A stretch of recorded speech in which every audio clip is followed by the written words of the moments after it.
पूतना को नहीं देखा। अरे ये संसार रीझे। एक बात हमारी लिख लीजिएगा, कहीं आपके पास में लिखने की सामग्री हो तो, आज आपसे विश्व रीझ रहा है तो ये बात निश्चित है कि एक दिन यही विश्व आपकी निंदा भी करेगा।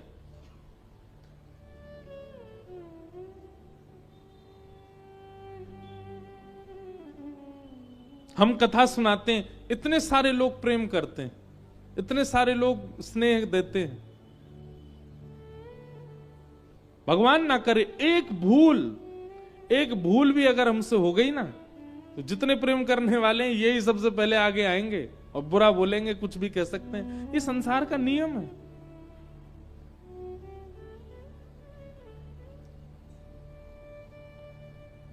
उस संसार को रिझाने के प्रयास क्यों करना, प्रयत्न क्यों करना? हम कथा 9 साल से कर रहे हैं, 18 वर्ष की आयु से कथा कर रहे हैं, और वही कथा कर रहे हैं जो 9 साल पहले करते थे, पर सुनने लोग अब लगे। पहले नहीं सुन रहे थे इतना, अब तो 1 साल से तो ऐसी हालत हो गई, कहीं चले जाओ वहीं इतने लोग आते कथा सुनने। हम सोचते यार इतने साल से कथा कर रहे थे, अभी सुनने लगे।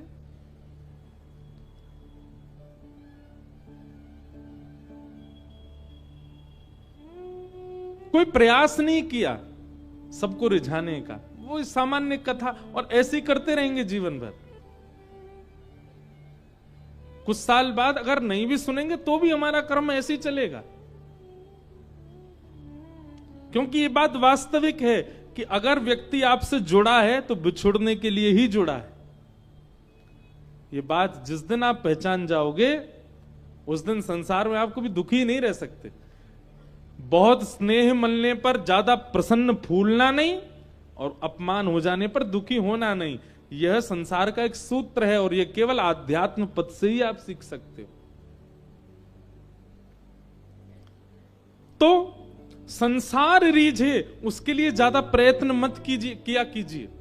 हाँ, माता पिता को प्रसन्न रखो, भाई बंधुओं को, घर के परिवारी जनों को प्रसन्न रखो, लेकिन सब आपसे रीझ जाएं, कोई आपसे निराश ना हो, कोई आपसे दुखी ना हो, सब आपके चहेते हो जाएं। ऐसी इच्छा रखने वाले व्यक्ति को बहुत जल्दी अपमान का बोध होता है।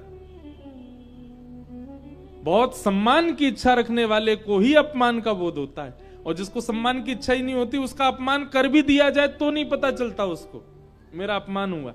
हमारे पूज्य पिताजी महाराज के गुरुदेव अनंत श्री विभूषित श्री रामानुज प्रपन्नाचार्य गुरु जी, जिनकी स्मृति में दिसंबर में कथा हम लोग कराते हैं,